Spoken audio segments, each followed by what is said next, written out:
ક્યારેય વિચાર્યું છે કે શૂન્ય કરતાં પણ નાનું કંઈક હોઈ શકે? આજે આપણે ગણતરીની આપણી સામાન્ય દુનિયાથી આગળ વધીને સંખ્યાઓની એક તદ્દન નવી અને રોમાંચક દુનિયામાં સફર કરવાના છીએ. તો આપણી આ સફરમાં આપણે સૌથી પહેલાં એ સમજીશું કે ભાઈ આપણને આ નવી સંખ્યાઓની જરૂર જ શા માટે પડી. પછી આપણે પૂર્ણાંકો સાથે મુલાકાત કરીશું, સંખ્યા રેખાની મદદથી તેમને સમજીશું અને છેલ્લે આપણી આસપાસની દુનિયામાં તે ક્યાં જોવા મળે છે એ પણ જોઈશું. તો ચાલો શરૂ કરીએ. ચાલો એક એવી પરિસ્થિતિની કલ્પના કરીએ જ્યાં આપણી જાણીતી સંખ્યાઓ જેમ કે 1, 2, 3 બસ કામ જ ના આવે. આ એક એવો કોયડો છે જેણે ગણિતમાં એક આખી નવી દુનિયાના દરવાજા ખોલી દીધા. તો મૂળભૂત સવાલ એ જ છે, શૂન્ય કરતાં પણ ઓછું શું હોઈ શકે? કોઈ એવી વસ્તુ જેને આપણે કંઈ નહીં કહીએ એનાથી પણ ઓછું હોય, એને સંખ્યામાં કેવી રીતે બતાવી શકાય? ચલો એકદમ જાણીતું ઉદાહરણ લઈએ, તાપમાનનું. માની લો કે કડકડતી ઠંડી છે અને તાપમાન 0થી પણ 10 ડિગ્રી નીચે જતું રહ્યું છે. હવે આને આપણે લખીશું કઈ રીતે? અહીંયા આપણી સામાન્ય ગણતરીની સંખ્યાઓ થોડી અધૂરી લાગે છે, ખરું ને? અને આવી જ વાત વ્યાપાર ધંધામાં પણ છે.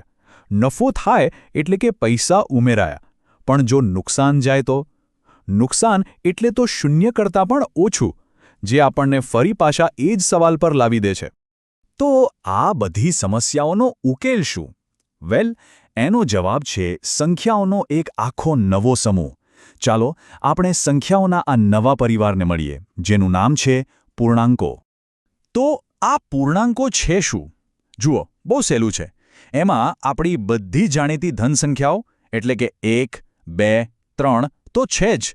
સાથે સાથે એમની બધી જ વિરોધી ઋણ સંખ્યાઓ એટલે કે -1, -2, -3 પણ છે. અને આ બંનેની બરાબર વચ્ચે છે શૂન્ય. એટલે કે પૂર્ણાંકો કોઈ સાવ અજાણી વસ્તુ નથી, પણ એ તો સંખ્યાઓની દુનિયાનું એક મોટું વિસ્તૃત સ્વરૂપ છે. આપણે જે પ્રાકૃતિક અને પૂર્ણ સંખ્યાઓ વાપરીએ છીએ એ બધી આ મોટા પૂર્ણાંક પરિવારનો જ એક ભાગ છે. અને આ બધા જ પૂર્ણાંકોને ધન, ઋણ અને શૂન્ય બધાને એક સાથે જોવા અને સમજવા માટેની સૌથી સરસ રીત ખબર છે? એ છે સંખ્યા રેખા. એકદમ સરળ પણ ખૂબ જ ઉપયોગી સાધન. તો ચાલો હવે આ સંખ્યા રેખાને જ આપણી ગાઈડ બનાવીએ અને જોઈએ કે એ પૂર્ણાંકોની દુનિયામાં આપણને કઈ રીતે રસ્તો બતાવે છે. અહીંયા બસ એક જ સોનેરી નિયમ યાદ રાખવાનો છે. સંખ્યા રેખા પર જેમ જેમ જમણી બાજુ જઈએ તેમ તેમ સંખ્યા મોટી થતી જાય છે. એટલે જ તો 5 એ 2 કરતાં મોટો છે, કારણ કે એ જમણી બાજુએ છે. અને આનાથી બરાબર ઉલટું, જેમ જેમ આપણે શૂન્યને પાર કરીને ઋણ સંખ્યાઓ તરફ ડાબી બાજુ જઈએ છીએ તેમ તેમ એનું મૂલ્ય ઘટતું જાય છે, એટલે કે સંખ્યા નાની થતી જાય છે. તો પછી ચાલો આ નિયમનો ઉપયોગ કરીને એક નાનકડો સવાલ પૂછું. -8 અને -2 માંથી કઈ સંખ્યા મોટી કહેવાય? જરા વિચારો, સંખ્યા રેખા પર આ બંનેમાંથી કોણ વધુ જમણી બાજુએ હશે? એકદમ સાચું. જો -2 વિચાર્યું હોય તો -2 એ -8 કરતાં મોટો પૂર્ણાંક છે. કેમ? કારણ કે તે સંખ્યા રેખા પર -8ની જમણી બાજુએ છે, એટલે કે શૂન્યની વધુ નજીક છે. સરસ. તો હવે સરખામણી તો આવડી ગઈ. ચાલો હવે 8 સ્ટેપ આગળ જઈએ અને જોઈએ કે આ સંખ્યા રેખાનો ઉપયોગ કરીને આપણે પૂર્ણાંકો સાથે ગણતરીઓ કેવી રીતે કરી શકીએ. આને સમજવાની એક મજાની રીત છે. સમજો કે આ સંખ્યા રેખા પર કૂદકા મારવાની એક ગેમ છે.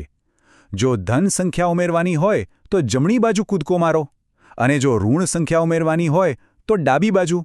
બસ આટલું જ. અહીં જુઓ, ડાબી બાજુ આપણે 3થી શરૂ કરીને 5 ડગલા જમણી બાજુ કૂદીને 8 પર પહોંચી ગયા, અને જમણી બાજુ બરાબર એનું જ પ્રતિબિંબ છે. -3થી શરૂ કરીને 5 ડગલા ડાબી બાજુ કૂદ્યા તો પહોંચી ગયા -8 પર. ચાલો હજી એક ઉદાહરણ જોઈએ. માની લો કે આપણે 6 પર ઊભા છીએ અને તેમાં -2 ઉમેરવાના છે. તો આપણે શું કરીશું? બરાબર, આપણે ડાબી બાજુ 2 કૂદકા લગાવીશું અને સીધા 4 પર આવી જઈશું. કેટલું સરળ છે! અને અહીંયા એક બહુ જ રસપ્રદ કોન્સેપ્ટ આવે છે, સરવાળા માટેની વિરોધી સંખ્યા. આનો સીધો અર્થ એ છે કે કોઈપણ સંખ્યા અને એની વિરોધી સંખ્યાને ભેગી કરો તો જવાબ હંમેશા 0 જ આવે. એ બંને એકબીજાને કેન્સલ કરી દે છે. જેમ કે +5 અને -5 મળીને આપણને પાછા 0 પર લાવી દે છે. તો સવાલ એ થાય કે આ બધું જાણવું શા માટે જરૂરી છે? વેલ, ચાલો જોઈએ કે આ પૂર્ણાંકો આપણી રોજિંદી જિંદગીમાં ક્યાં ક્યાં છે. કદાચ આપણી નજર સામે જ.